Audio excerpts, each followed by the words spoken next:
All right, today we're talking about one of my absolute favorite techniques, Texas rig weightless. You can do so many different things with this bait, but we're gonna specifically talk about it in the Texas rig style, specifically with a bullet weight, and it's gonna put a ton of bass in the boat for you.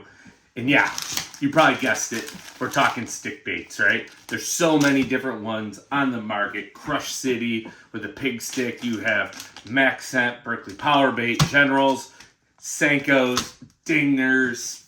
Basically every brand of company has their own 5-6 inch stick bait, 4 and 3 inch as well. Today we're going to primarily talk about the 5-inch stick bait, but before we get into that, I want to tell you a little bit about my April. It has been a hectic start to the spring season. Got the boat out one day on the drive home. I was unfortunately rear-ended, so we're waiting for a new outboard to come in. Hopefully it's in this week so we can get guiding next week. We are basically fully booked through the month of May and June except for a few select days. And as we're talking about stick baits, we're booking trips for July and August. My guide business is down below in the link. So hit that link, head over to my guide page, check it out, give us a call, shoot us a message on Instagram or Facebook. We can get you a date set up and get out and catching bass no matter what way you want, technique specific or just go out and learn something. I tell all of my clients to bring a notebook with them.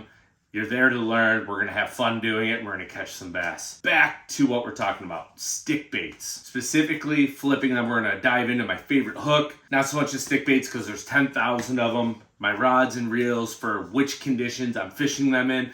If I'm fishing laydowns, up shallow, underneath docks, shallow grass, there's going to be one specific setup. If I'm out casting it around or fishing a weed edge, I'm going to go to another one. So we're going to get into those shortly. But first, I want to talk about what I think is the most important, most crucial part of stickbait fishing, the Senko, and that is going to be the hook. Now, there are tons of hooks on the market. You have Gamakatsu, you have Hayabusa, you have Owner, Gamakatsu G Finesse, there's Ryugi, and endless amounts of hooks, right? And they're all good and they all serve a purpose, but this one is my favorite. It is the wide gap offset Hayabusa Worm WRM 956.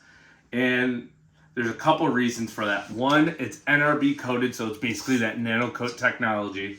So it's super slick. You don't have to set the hook super hard and you're gonna pin the fish really well. But here are the 3 reasons why I absolutely love the Hayabusa Worm 956 wide gap offset. First, like I said, the NRB coated, super slick. You're not going to lose too many fish with it. Awesome hook penetration. You don't lose many. I've hardly ever flexed them out. They're super strong. Number 2, every hook company has a different EWG style hook. Some have extra wide gaps, some are a little bit thinner, worm offsets, right? Like you have the straight line into an oval bend into the hook point. This hook is kind of like a hybrid. It's more along the lines of that Gamakatsu G Finesse line. So it's more of a hybrid. It's like a cross between an offset worm hook and an EWG. So it's not as deep here. So that's going to streamline your presentation. It's going to go in and out of cover really, really well. Number 3, and I think this is an underappreciated part of this hook, if you notice where the hook point is here to the bend in the hook, there's a 90-degree bend almost right there. I think that part of this hook is the reason why you don't lose too many on it once you hook up with them. I would say my hookup to land percentage on the Hayabusa 956 worm hook is probably 98 to 99%. And usually I lose those fish because I've bent over a hook point trying to rip it out of trees or fishing docks where they're getting caught up in laydowns or in rocks, and you end up bending the barb over, bending the hook point over, and you just don't want to fix it. You're out fun fishing, whatever. So, and I'll just keep going until I lose 1 or 2 and be like, oh, I should probably change my hook out. Now, if I'm fishing a tournament, I check that hook after every fish, after every hang up to make sure it's good.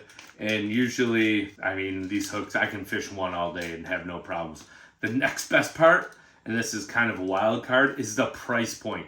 It's $3.99 for 5 of them. What an incredible price for a very, very good piece of equipment for sticking a bunch of bass, getting them in the boat, and your land percentage is super high. This is a hook that I have the utmost trust in, and it's one that I have tied on for multiple different presentations, but specifically for throwing a 5-inch stick bait. Now, let's kind of go into the weeds of things, right? First, the question is, do you bobber stop or not bobber stop, right? I am one that 100% of the time am going to bobber stop it. One above the weight, one below. Uni knot, tie your hook on. Now, if I'm fishing 0 to 8 foot of water, I know, highly specific, right? If I'm fishing 0 to 8 foot of water, basically I'm only fishing 1/8 ounce or 3/16 ounce. Black or green pumpkin tungsten weight, depending on the color. A lot of times I'll have 2 of them set up, one black, one green pumpkin, just because if there's bluegill around, depending on what stage of the spawn they're in, or you just know, like, you have your go-to confidence color, and I have a couple of them in the Yamamoto Senko and the other stick baits. But 0 to 8 foot, 1/8 or 3/16, just fishing around. If I'm in trees or really sparse grass, I'll probably go down to the 1/8. If you get a little bit thicker grass or a little bit tighter cover, or you need to be able to skip it back into underneath things, 3/16. Now, if I slide out to the outside and the grass is sparse, but you're like 8 to 12 foot, then I'm going to go up to probably 1/4, 5/16 ounce max bullet weight for throwing it out there. And a lot of times this is like bobbing in deep weeds. You want to get that bait down quick, shake it 1 or 2 times and get it out of there. Or you're making really far casts onto like shell beds or bluegill beds, and you're shaking it in place and crawling your worm back to the boat. Now, when I'm up tight and in cover, the first setup I'm going to use is like a 7 foot to 7'3" rod. There's 2 from Alpha Angler that I like. One is the Top Hammer, which is a 7 foot, like medium heavy, mostly built for topwater baits and treble hooks, but I love the parabolic bend on that rod. When I'm in tight and personal, if I give them too much bean, I'm not ripping that hook out of their face. So it's got enough flex through the mid body of that rod to really drive that hook home and hook them good.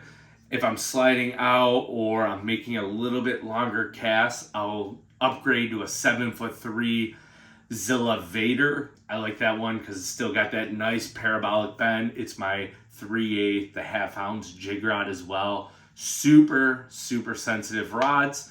But with that, I feel like I have more leverage to get them out of cover or out from underneath the dock or out of the grass when the grass is a little bit thicker in that 0 to 8 foot range. Now, if I'm out past the 8 foot range and say 8 to 12 foot and I'm bobbing in some deeper grass in that 1/4 to 5/16 ounce weight, and I'm only making 20 to 30 foot, maybe 40 foot pitches from the boat, I'll still use that 7'3" Zilla Vader. But here's where it changes up. If I'm casting and I'm dragging and I'm making 100, 150, 200 foot casts, if you have it set properly and the conditions are perfect, I'm going to go to like a 7.55 rod. The one I'm looking forward to throwing the most this year is, we're down at the Classic. We got hooked up with these dudes from UCall International, or OHIV guides. They're building some really insanely sensitive rods and super light.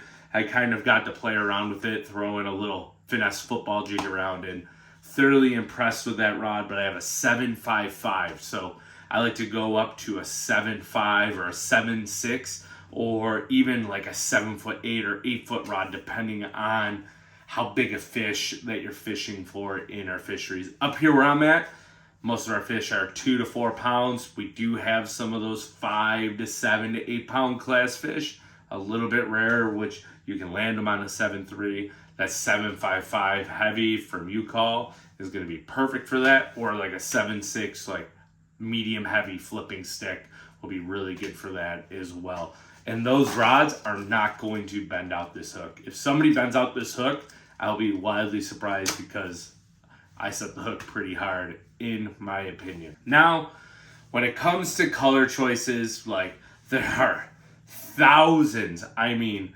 thousands of different color combos you can get. And you have custom pourers and Yamamoto's and mainstream pourers and corporate companies making all these baits. To really simplify things, just starting off, you really just need two colors. And one of them is black.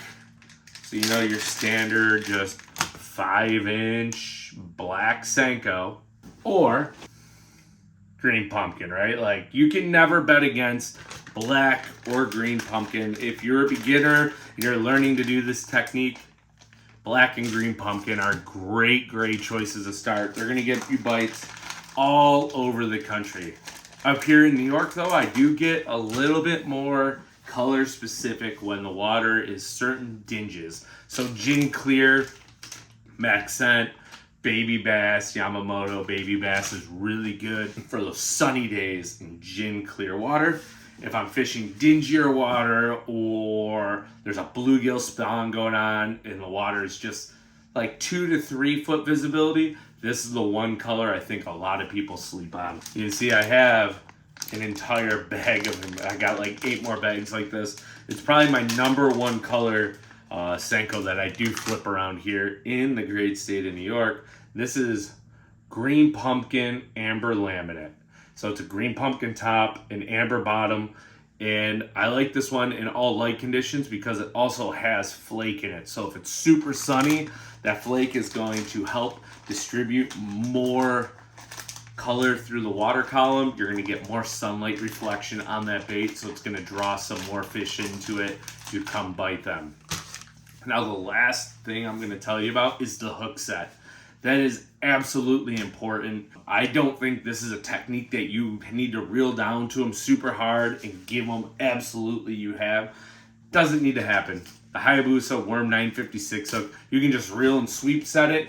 You can set the hook like a jig. It doesn't have to be an overly aggressive set. I found like a quick snap set has been the best when throwing a 5-inch stick bait with the Texas rig with a bullet weight. Same thing weightless, like if you go down to a lighter rod and you want to skip it with a spinning rod, you can use the same hook on all these stick baits, and it's going to put a ton of bass in the boat. So I want to say thank you for tuning in to this week's episode and video here.